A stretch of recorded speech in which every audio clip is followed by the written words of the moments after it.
Capítulo 3, y vamos a estar considerando los versículos 1 al 6. El mensaje a la iglesia de Sardi, Apocalipsis capítulo 3, versículo 1 al 6. El mensaje a la iglesia de Sardi, y el título de este mensaje es La iglesia de Sardi, la iglesia moribunda. La iglesia de Sardi, la iglesia moribunda. Apocalipsis 3, versículo 1 al 6. Antes de entrar, como teníamos un par de semanas que nos habíamos movido de esta serie de mensajes, me gustaría refrescar la memoria del mensaje a las 4 iglesias que hemos compartido. Y recordamos que el mensaje a la iglesia de Éfeso, una iglesia con mucha doctrina, una iglesia que no soportaba las falsas enseñanzas, el Señor le amonestó y le dijo: pero tengo contra ti que has perdido tu primer amor. Ese amor por Dios, ese amor por los hermanos, ese fervor, ¿verdad?, que cada creyente experimenta al inicio, ¿verdad?, del Evangelio, y a veces a través de la trayectoria como que nos vamos acostumbrando y ese fervor como que se va perdiendo. Y el Señor le decía a esta iglesia: arrepiéntete, si no vendré a ti y quitaré el candelero. Y aprendimos que ese mensaje de quitaré tu candelero era que el Señor podía traer un juicio de que esa iglesia local podía cerrar sus puertas. ¿Entiendes? Pero el Señor le dice: arrepiéntete porque has perdido tu primer amor. Ahora, con relación a la iglesia de Esmirna, vimos que era una iglesia fiel a Cristo en medio del dolor, así como su fiel pastor Policarpo, que no solamente recibió de una manera teórica las enseñanzas del Señor, sino que lo vivió en carne propia. Y creo que se recuerdan cómo murió este hombre, Policarpo, y la exhortación que le dio el Señor a esta iglesia de Esmirna es que permanecieran fiel hasta la muerte, cueste lo que le cueste, fiel a Él hasta la muerte. Con relación al mensaje de la iglesia de Pérgamo, también nosotros vimos que guardaba fielmente el nombre del Señor, y se comentaba, o yo comentaba, de que se dice que Antipas podría haber sido el pastor de esta iglesia, y también vimos cómo Antipas murió, que fue, ¿verdad?, hervido como una fuente. Pero ¿qué pasa? Que esta iglesia, aunque fue fiel al Señor, permitieron a los balaamitas y nicolaitas, o sea, falsos maestros que pusieron tropiezo, ¿verdad?, a los hermanos en la iglesia, y alentaban a los hermanos a la fornicación y a la idolatría. Una iglesia que permitió esto. Ahora, con relación a la iglesia de Tiatira, vimos que era una iglesia amorosa y una iglesia de un servicio fiel al Señor y perseverante. Pero también vimos la amonestación del Señor, que toleró a una falsa mujer, una falsa profetisa llamada Jezabel, que también promocionaba y quería impulsar a los hermanos a comer comida sacrificada a los ídolos y a tener actos de inmoralidad. El Señor también amonestó a esta iglesia. Pero hoy llegamos a Sardi. Y antes de entrar al texto, permítanme puntualizar algunas cuantas cosas de esta ciudad de Sardi, porque hay un detalle interesante que nosotros debemos tenerlo en cuenta en el sermón o en el texto que vamos a compartir. Dice así: esta ciudad está ubicada a 48 kilómetros del suroeste de Tiatira y a 80 kilómetros al este de Esmirna.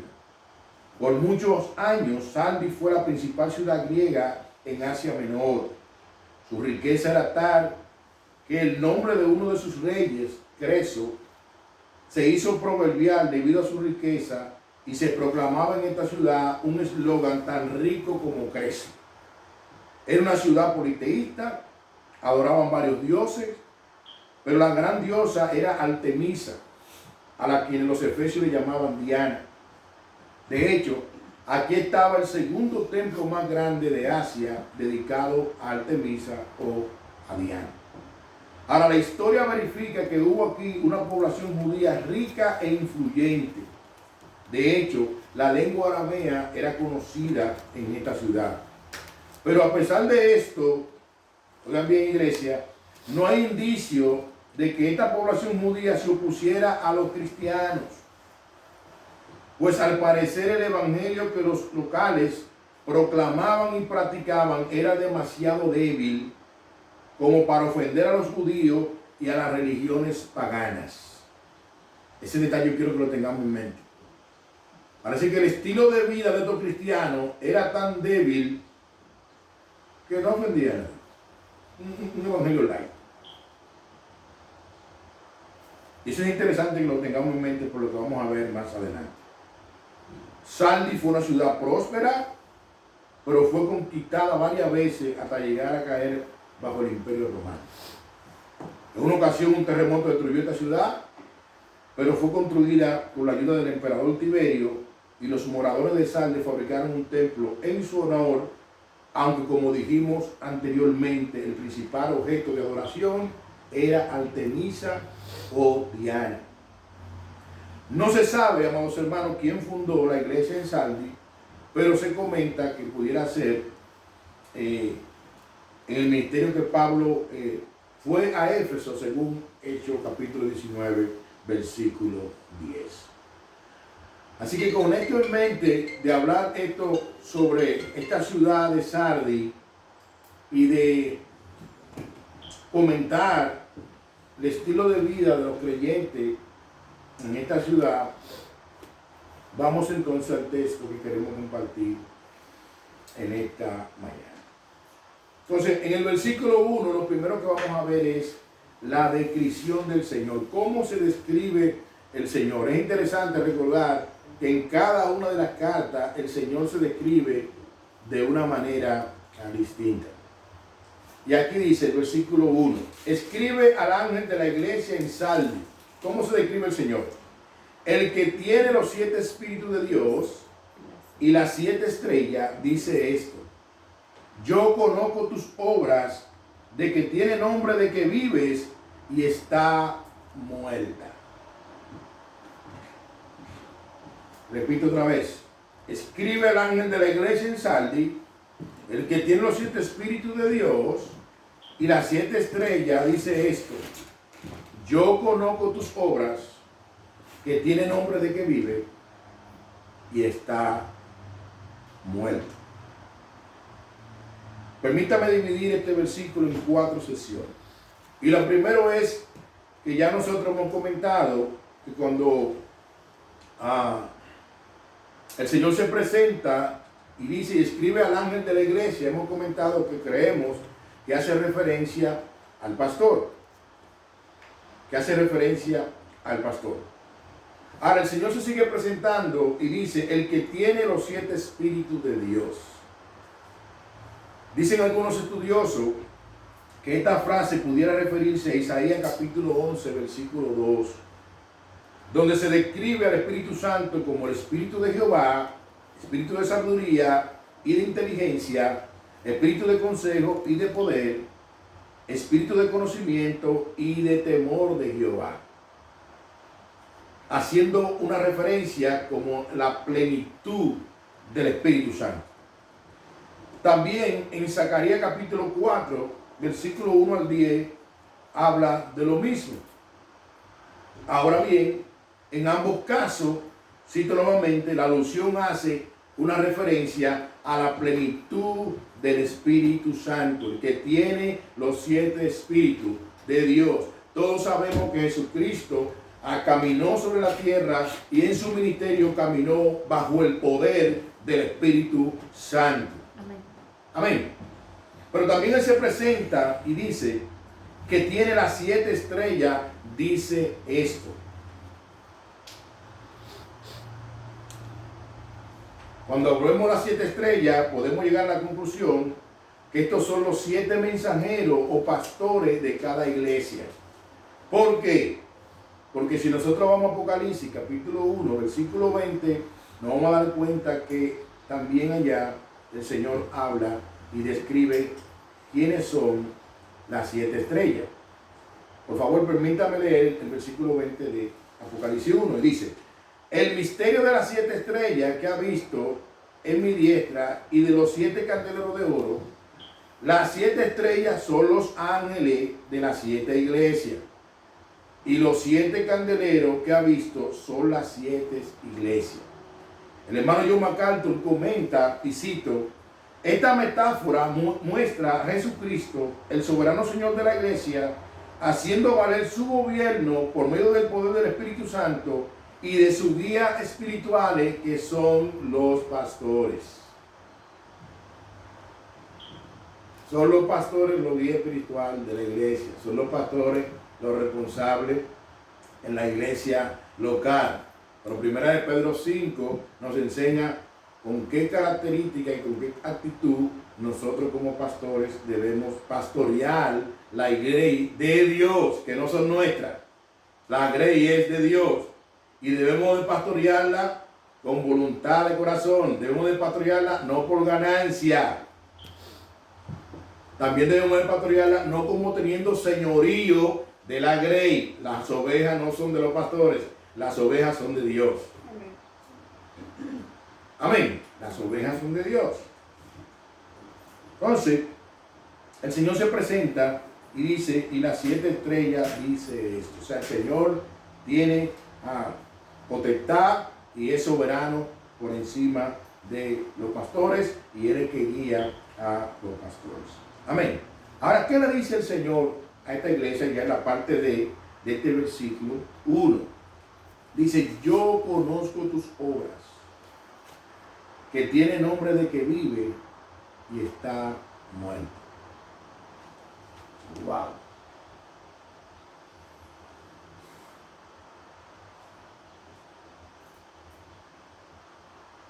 Es un monumental, ¿no? Cuando yo leía esto, yo le pedía perdón al Señor por toda hipocresía que yo he vivido.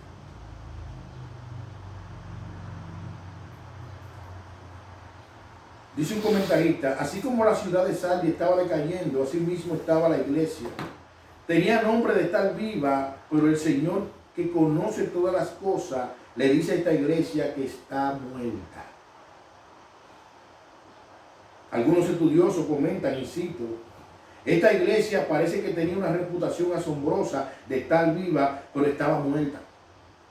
En términos contemporáneos, esta iglesia era muy organizada y tenía muchas actividades exteriores, pero ninguna espiritualidad interna o interior. Esta iglesia estaba viviendo entonces una mentira, una hipocresía. Wow. Y es interesante que nosotros nos analicemos. Porque ¿quién está diciendo esto? El Señor. El Señor. Aquel que tiene ojos como llamas de fuego. Aquel que puede ver y ve donde tú no ves ni yo veo. Pero el Señor ve. Y Él le dice a esta iglesia, yo conozco tus obras, que tiene nombre de que vive y está muerto. Ahora, comentan algunos estudiosos lo siguiente, quisiera compartirlo. ¿Cuáles son los posibles síntomas de una iglesia o un creyente moribundo? ¿Cuáles son los posibles síntomas de una iglesia o un creyente moribundo? Permítame compartir 5 puntos que dan estos estudios. Dice, una de las características posibles de una iglesia moribunda o un creyente moribundo es estar satisfecho y descansar en los logros del pasado. Ejemplo, yo ayunaba, yo evangelizaba, yo daba tratado, yo leía la Biblia, yo era esto, yo servía en tal ministerio, yo hacía lo otro. Eso es un indicio, dicen estos estudiosos, de un creyente moribundo. Porque nosotros no estamos llamados solamente a ufanarnos de decir que yo hacía, sino que yo hago para la gloria de Dios. Recordemos la exhortación que Pablo dio a la iglesia de Corintios en el capítulo 15, versículo 58. de que estén firmes, constantes, creciendo en la obra del Señor, sabiendo que tu trabajo en el Señor no es en vano. Amén. No era que yo hacía, es que yo lo estoy haciendo. Amén. Otra característica que dicen estos estudiosos de una iglesia moribunda es estar más centrado en solucionar los problemas sociales que en atender las necesidades espirituales de la persona por medio de la predicación del Evangelio. A veces nosotros nos preocupamos por cosas que son lícitas, de una necesidad que la gente pueda tener, un pan, un almuerzo, y eso es bueno, pero la mayor necesidad que tiene un ser humano es conocer a Cristo. Y Dios nos ha regalado a la iglesia la palabra de la reconciliación, que es el Evangelio. Y tú y yo estamos llamados, conforme a la gran comisión, a compartir el Evangelio a toda criatura. Ahora, otra característica de una iglesia moribunda es tener más interés por las cosas materiales que por las espirituales. Tener más interés por las cosas materiales que por las espirituales. Nosotros los creyentes sabemos y estamos convencidos de que todo esto pasará. Las cosas materiales no son malas en sí mismas, pero ese no debe ser el fin de nuestra vida. No. ¿Qué le dijo Pablo a Timoteo? Ejercítate ¿para qué? Para la piedad. Porque el ejercicio corporal para poco es provechoso, pero la piedad sirve para esta vida y para la venidera. No que no haga ejercicio, el ejercicio es bueno, pero ¿cuál es el énfasis del cristiano? La piedad, que sirve para esta vida, pero también para la venidera. El ejercicio corporal nada más para esta vida. Decía el hermano, creo que fue el pastor Otto Sánchez en una ocasión, que decía que hay gente que se va a morir con tanta salud.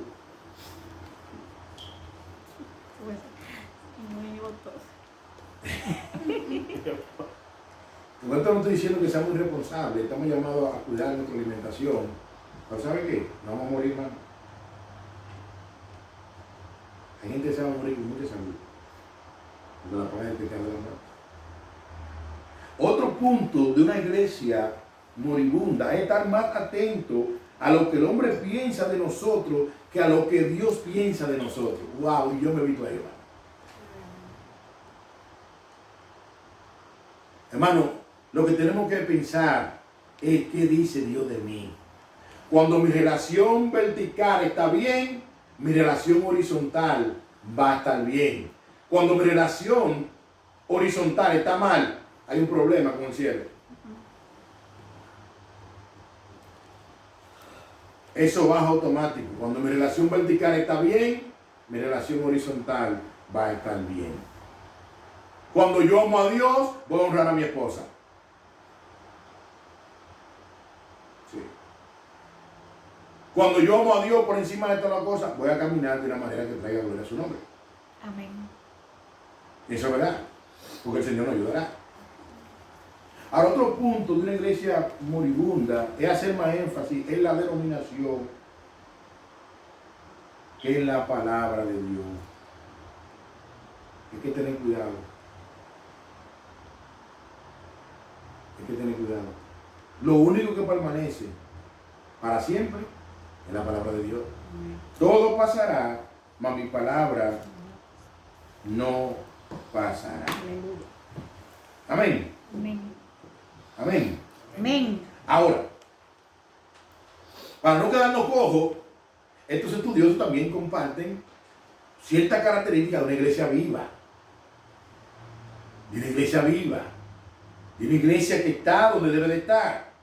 Y permítame compartir estas 4 características que dicen estos estudiosos. Una iglesia viva es una iglesia que vive en un continuo arrepentimiento, ya que si el Espíritu Santo mora ahí, guiará al creyente cuando escucha o lee la palabra a un arrepentimiento continuo. Por eso tenemos que leer la Biblia en primera persona. Por eso tenemos que leer la Biblia, ¿qué me dice Dios a mí? Por eso tenemos que escuchar un sermón y decir, Señor, que tú quieras hablarme a mi vida, a mí, a la mía. Y el Espíritu Santo guiará a esta iglesia porque está viva.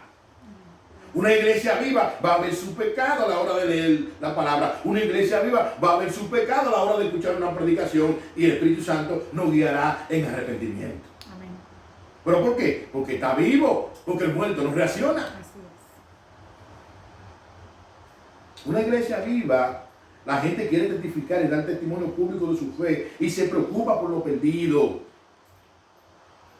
Una iglesia viva quiere predicar el evangelio, compartir su fe, compartir lo bueno, compasivo, misericordioso que ha sido el Señor para con nosotros. Una iglesia viva no entierra lo que Dios le ha puesto en la mano. ¿Quién quiere el día que Cristo venga que el Señor le diga, siervo malo, inútil e negligente, como aquel que le dieron el talento por el terror? En el evangelio no hay vacaciones, ni hay ociosidad. Dios no nos llama a calentar banco. Dios nos llama a ir por todo el mundo y predicar el evangelio. ¿A quién? A toda criatura. Una iglesia viva quiere testificar, quiere dar testimonio. Una iglesia viva también es una iglesia donde sus miembros quieren aprender de la palabra de Dios. Quieren aprender de la palabra de Dios, quieren avanzar en la palabra de Dios, quieren predicar el evangelio, quieren crecer en la palabra de Dios, invierten en buena Biblia de estudio, procuran, preguntan, se sientan con su pastor, procuran, pastor, yo no entiendo esto, ¿qué quiere decir esto? Una iglesia viva quiere crecer en la palabra de Dios, quiere crecer en el conocimiento de Dios. Amén. Una iglesia viva no solamente se conforma con venir el domingo, como si nosotros fuéramos religiosos, no.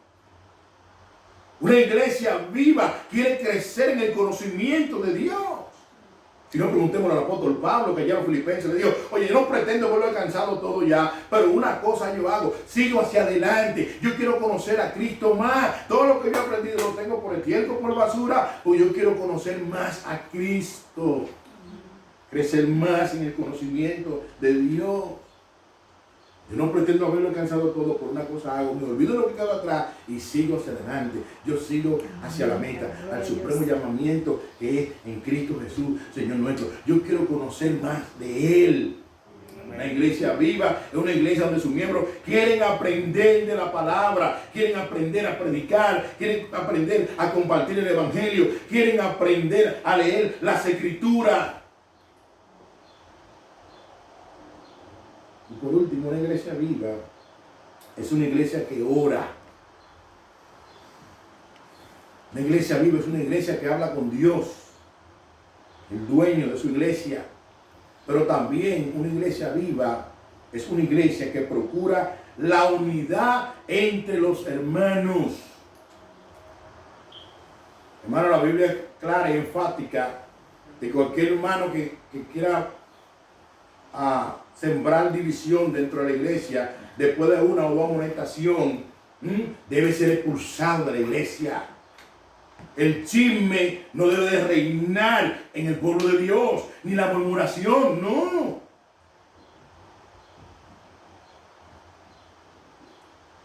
Decía una vez el pastor Suber Michelet en una prédica, que a veces hay hermanos que le prestan la boca al diablo, y el que escucha le presta el oído.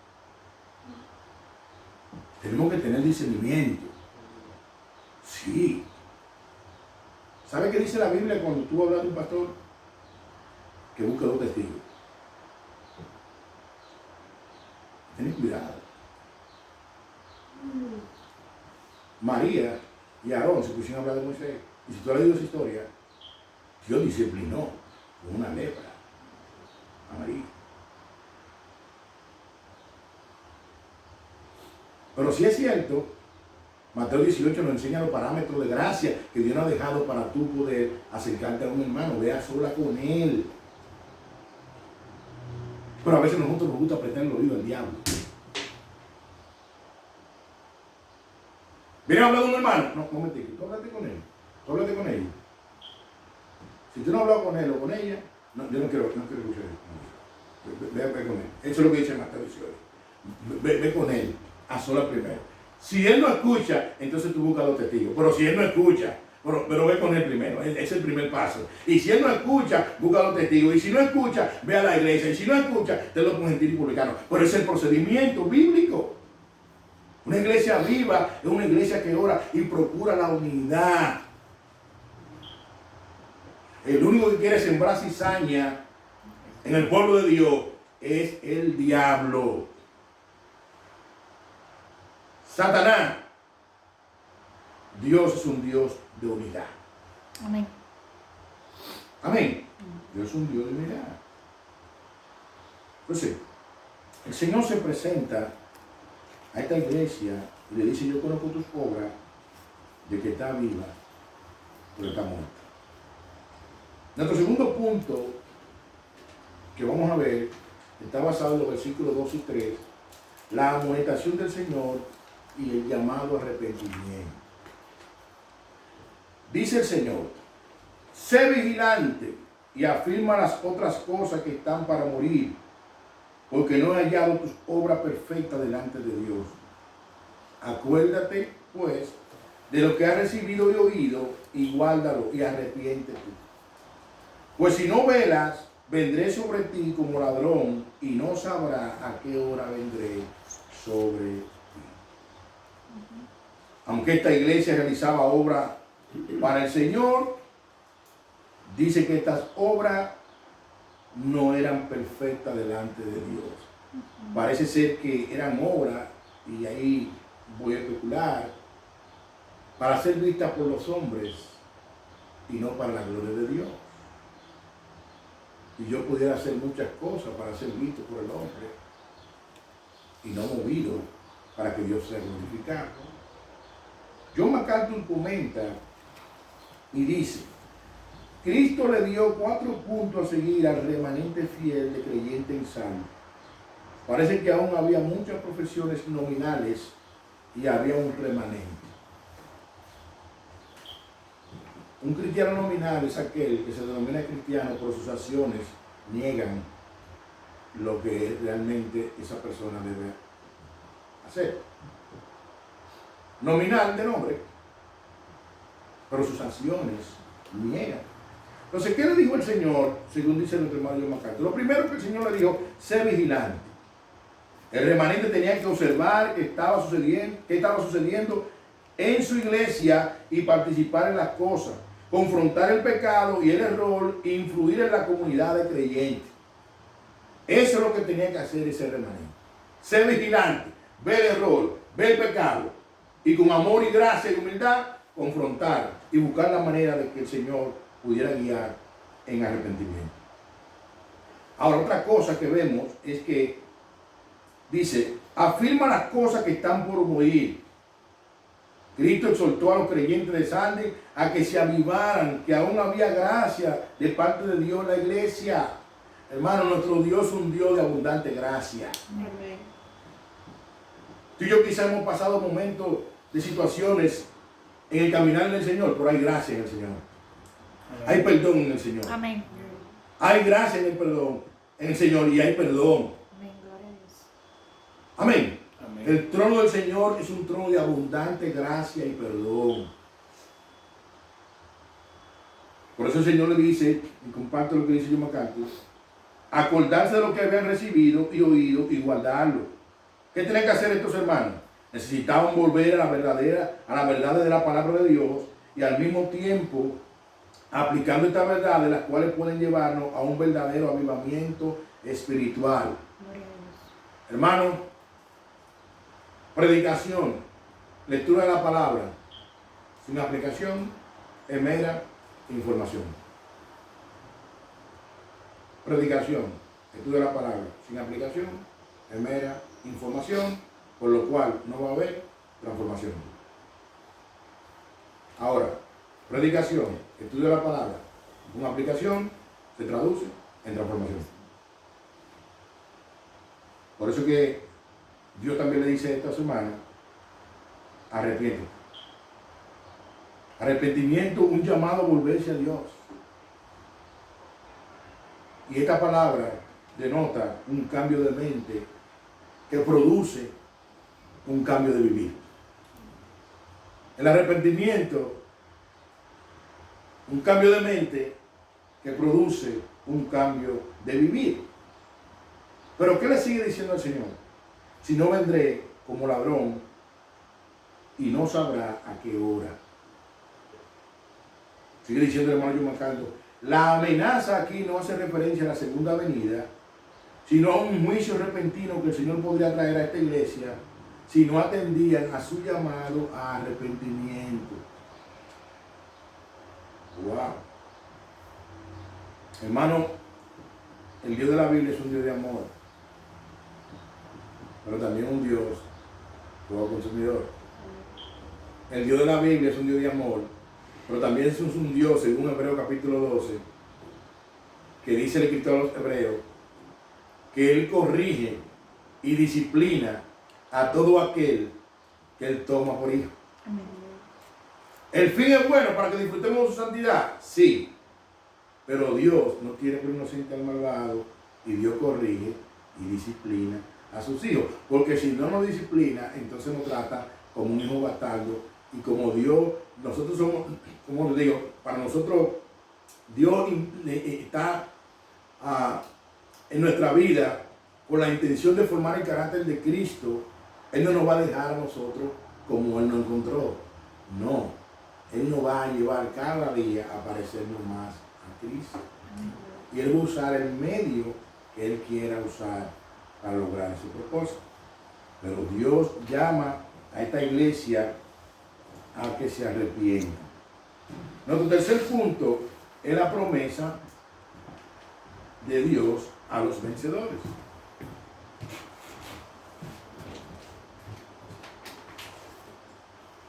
Versículos 4 y 5 dice: pero tiene unas pocas personas en Sardis que no han manchado su vestidura y andarán conmigo con vestidura blanca, porque son dignas. El que venciere será vestido de vestidura blanca, y no borraré su nombre del libro de la vida, y confesaré su nombre delante de mi Padre y delante de los ángeles. Dice un estudioso: como estímulo, Cristo describe la recompensa que esperan los verdaderos cristianos. Como se ha observado, serán vestidos de vestidura blanca. La vestidura blanca se usaba en ocasiones festivas, como la boda en el mundo antiguo. Y los verdaderos cristianos usarán la suya en la boda del Cordero, según Apocalipsis capítulo 19, Aleluya. versículos 7 al 9. Gloria a Dios. ¡Wow! Los verdaderos creyentes. Recordemos que los vencedores somos aquellos que hemos confiado en Cristo, en sacrificio en la cruz, y en arrepentimiento y fe lo hemos aceptado como Señor y Salvador en nuestra vida. A eso dice el Señor que lo va a vestir de vestidura blanca. Bendito sea el Señor para siempre. Otro detalle, que también usaban vestidura blanca los que celebraban victoria en la batalla. Pero algo maravilloso es que todo verdadero creyente es victorioso en Cristo sobre el pecado, la muerte y Satanás. Pero fundamentalmente esa vestidura blanca de los creyentes representa pureza y santidad, y Cristo promete vestir a los cristianos con la brillantez de la pureza y la santidad que solo Cristo puede dar. O sea, su vestidura de justicia son puestas en la vida de cada creyente. Y creo que nos enseña la doctrina de imputación, que nuestros pecados fueron cargados a la cuenta de Cristo y su justicia fue cargada a nuestra cuenta. Amén. Y hoy Dios nos declara justos sin tú y yo ser justos. La Iglesia Católica todavía está enseñando salvación por obra, pero nosotros sabemos que esto no es por obra para que nadie se gloríe. La salvación es un regalo de Dios solamente por pura gracia. Amén. Pero otro detalle interesante que ha sido muy mal interpretado, que en lugar de duda lo que es una confirmación y una promesa del Señor, y dice: y no borraré su nombre del libro de la vida. Amén. ¡Wow! Déjenme comentar algo. Dice que en la época de Juan, los gobernantes tenían un registro de los ciudadanos de una ciudad. Si alguno moría o cometía un gran delito, se borraba el nombre de ese registro. Pero Cristo, el Rey del cielo, promete que nunca borrará el nombre de un verdadero cristiano del libro de la vida. En lugar de duda, más bien es una afirmación y promesa que hace el Señor, que en este libro los nombres de los verdaderos cristianos no serán borrados. Gloria a Dios. Este libro se menciona múltiples veces en algunos textos de las Escrituras, no lo voy a leer, solamente lo voy a citar. Se menciona en Filipenses 4:3, en Apocalipsis 13:8, en Apocalipsis 17:8, en Apocalipsis 20:12, en Apocalipsis 22:27. Se menciona este libro. Pero también es interesante recordar lo que dicen algunos estudiosos, que este no borraré equivale a no vendrá a condenación, como nos enseña Juan capítulo 5 versículo 24. Y sí quisiera citar ese versículo y dice: de cierto os digo que el que oye mi palabra y cree al que me envió tiene vida eterna. No que va a tener, no es que la está luchando, sino que tiene vida eterna. Y no vendrá condenación, mas ha pasado de muerte a vida. Pero también en los evangelios, Jesús prometió que todo aquel que lo confiese delante de los hombres, Él lo confesará delante de su Padre. Y permítame citar esto. Mateo 10:32 dice: y a cualquiera pues que me confiese delante de los hombres, yo también le confesaré delante de mi Padre que está en los cielos. Marcos 8:38, Jesús hablando dice: porque el que se avergonzare de mí, de mis palabras, en esta generación adúltera y pecadora, el Hijo del Hombre se avergonzará también de él cuando venga en la gloria de su Padre con los santos ángeles. Y todo aquel que ha confesado a Cristo, lo ha confesado delante de los hombres, y Cristo dice que Él lo confesará delante del Padre. Amén. O sea que estamos seguros con Cristo. Ahora hay un texto que nos da una visión poderosa, y es un texto que todos lo hemos leído, es un texto que nosotros lo hemos compartido una y otra vez, y ese texto nos da una seguridad poderosa para confirmar que el nombre de los verdaderos cristianos no se va a borrar del libro de la vida. Y ese texto es Romanos 8:28 al 39. Y permítame leerlo. Dice: y sabemos que a los que aman a Dios, todas las cosas ayudan a bien. Esto es a lo que conforme a su propósito son llamados. Porque lo que antes conoció, también lo predestinó, para que fuesen hechos conforme a la imagen de su Hijo, para que Él sea el primogénito entre muchos hermanos. Y a lo que predestinó, a esto también llamó. Y a lo que llamó, a esto también justificó. Y a lo que justificó, a esto también glorificó. ¿Qué pues diremos a esto? Si Dios es por nosotros, ¿quién contra nosotros?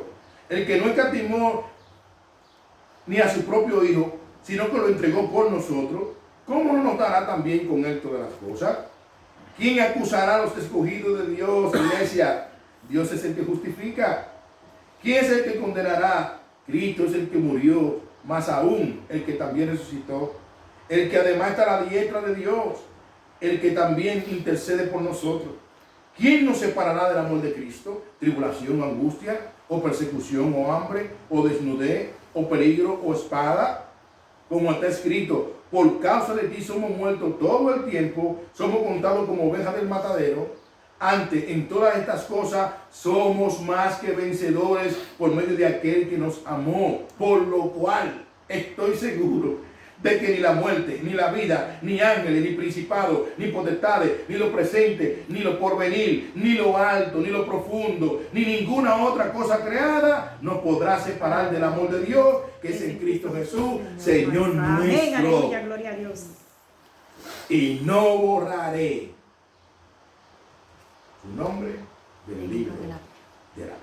Gloria a Dios. Nada nos separará del amor de nuestro Señor Jesucristo.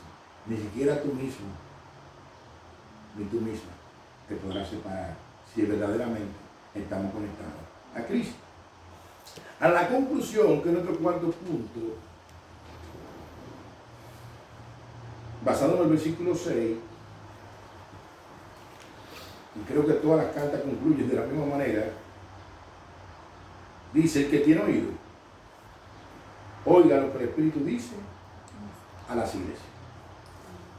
Esta frase recurrente en todas las cartas enfatiza la responsabilidad de oír. De nuevo vemos un llamado a prestar atención a esta solemne advertencia en contra de tener una profesión religiosa sin jamás haber nacido de nuevo. El que tiene oído, oiga lo que el Espíritu le está diciendo a las iglesias. Hermano, es el Señor que se está paseando por estas 7 iglesias. Y ese Señor que está llamando nuestra atención. Ahora, para cerrar, quisiera que me permitan compartir 4 aplicaciones rápidamente para cerrar y orar, porque como dije al inicio, creo que este es uno de los mensajes más confrontadores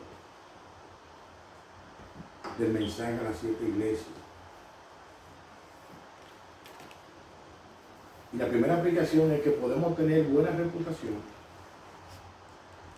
y no ser verdadera iglesia ni verdadero creyente.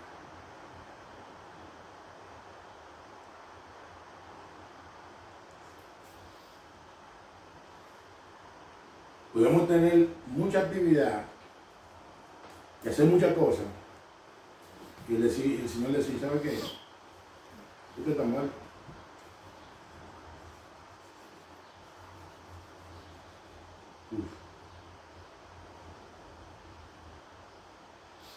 Muy fuerte. Y yo le creo que está diciendo, Señor. Ahora es interesante que había un remanente dentro de la iglesia de Sal.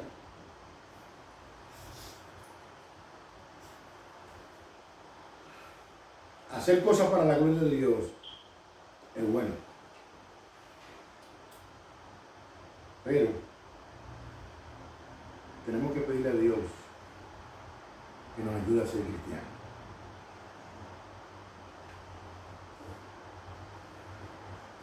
Podemos tener buena reputación y no ser verdadera iglesia. Hay momentos de dificultades que se dan dentro de las iglesias locales. Pero una iglesia viva se arrepiente. Una iglesia viva se reconcilia.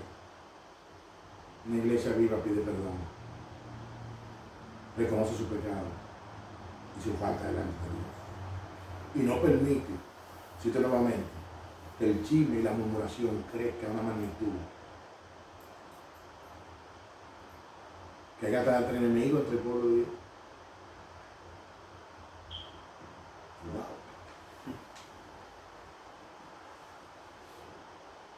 Cristiano enemigo. Pero eso como que no cuadra. Donde la Biblia dice que el único enemigo del pueblo de Dios es Satanás. Así es. Es como que no encaja. Es que yo no la soporto a tu hermano en Cristo.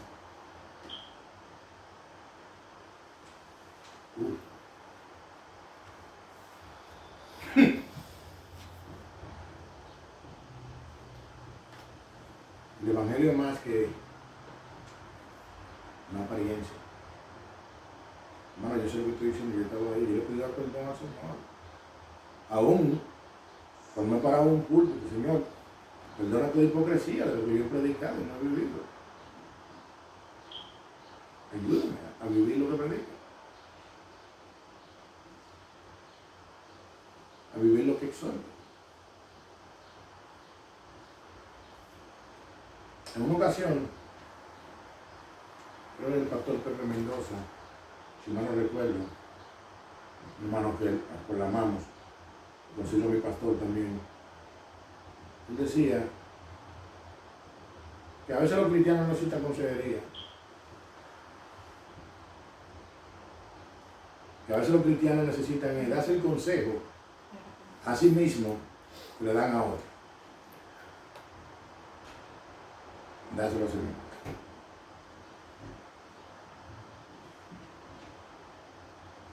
Segunda aplicación. El potencial de una iglesia no son las muchas actividades, sino depender del Espíritu Santo y de la palabra de Dios, no de estrategia humana. El éxito de la iglesia primitiva fue que dependió del poder del Espíritu Santo. Y yo oro para que este tema, que ahora va a ser por su causa, 2023, Dios usa a los expositores y que Dios bendiga de una manera especial a la Iglesia Bautista Internacional, la IBI, y a los pastores de esa iglesia. Con este tema del Espíritu Santo. La iglesia necesitamos escuchar del Espíritu Santo, de la llenura del Espíritu Santo, porque la iglesia depende del poder del Espíritu Santo. Amén.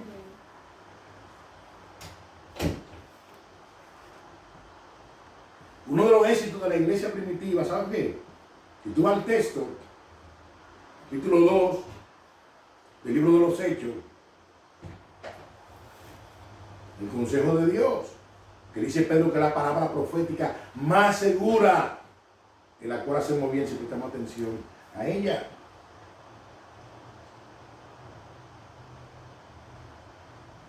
A pesar de muchas obras que daban impresión de que esta iglesia estaba viva, el Señor le dice, usted está muerto.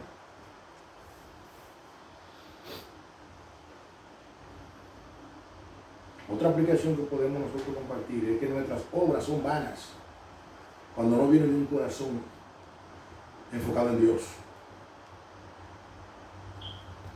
Hermano, aunque nosotros decimos con la boca, a veces con los hechos nos incomodamos y contradecimos lo que decimos con la boca. Sí. Cuando tú estás haciendo algo y tú ves que otro no está haciendo y eso te incomoda, entonces la pregunta es, ¿por qué tú lo estás haciendo? ¿Para el hombre o para Dios? No, porque fulano es, hermano, ¿para qué usted lo está haciendo? ¿Para el hombre o para Dios? Si usted hace la cosa para Dios, involúcrese que se quiere involucrar o no se involucre que no se quiere involucrar, usted va a estar tranquilo, gozoso, porque usted no hace la cosa para la gloria del hombre, usted está haciendo la cosa para que Dios sea glorificado. Amén. ¿Y sabe qué? Te va a sentir gozoso y privilegiado que Dios está haciendo, te dando la oportunidad aún de llevar la botellita de agua a los miembros de la iglesia o a cualquier visitante en la iglesia local. Para ti va a ser un privilegio y un gozo, aún hasta abrir la puerta para que entren los hermanos y los invitados. Porque para Dios es tan importante el que entrega la botellita de agua, el que abre la puerta para su gloria, como aquel que sube al púlpito a poner el consejo de Dios. ¿Me está siguiendo, iglesia? Pudiéramos hacer una pregunta ahí. Cuando tú haces lo que haces, ¿a quién tú tienes en mente? ¿Tu propia gloria o la gloria de Dios? Que nuestras obras no sean vanas, sino que nuestras obras, lo que hagamos, lo hagamos con corazones donde tú y yo sentamos que Dios sea glorificado. Y por último, que lo que hemos creído en Cristo,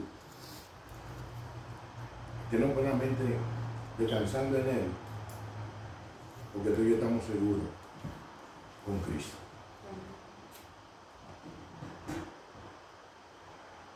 Y entender que el consejo de Dios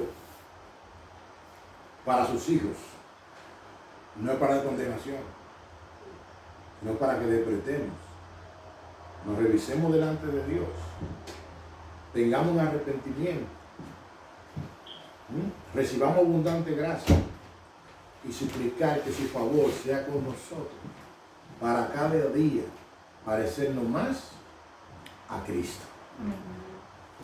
Que el Señor nos ayude a hacer una iglesia que está viva, que procura la unidad, que ama la oración, que quiere crecer en el conocimiento de Dios,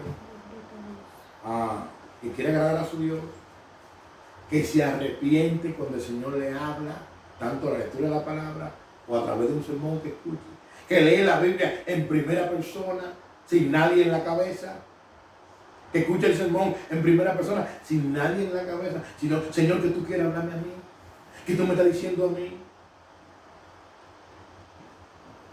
Que seamos una iglesia viva, que Dios nos ayude, iglesia sobre escritura, a ser una iglesia viva. Amén. Llamemos la unidad. Amén. Que oremos Gloria a por la Dios. unidad. Que le cerremos los oídos a Satanás Que cerremos la boca al diablo. En el Y que nombre de de nuestra Jesús. boca salgan palabras sazonadas con sangre de alto. Amén. Palabra de edificación, palabra de restauración, palabra llena de gracia. Gracias, Espíritu Santo. Porque todo lo que recibimos de Dios fue abundante gracia. Amén. Que Dios nos asista y nos ayude a que el Señor, que conoce nuestros corazones, nos regale arrepentimiento. Yo quiero orar por eso. Amén. Que el Señor nos regale arrepentimiento. Esa obra que solamente Él puede hacer para que nosotros vivamos vidas que traigan gloria a Cristo. Que el Señor nos ayude y nos asista en esta mañana. Amén. Oremos.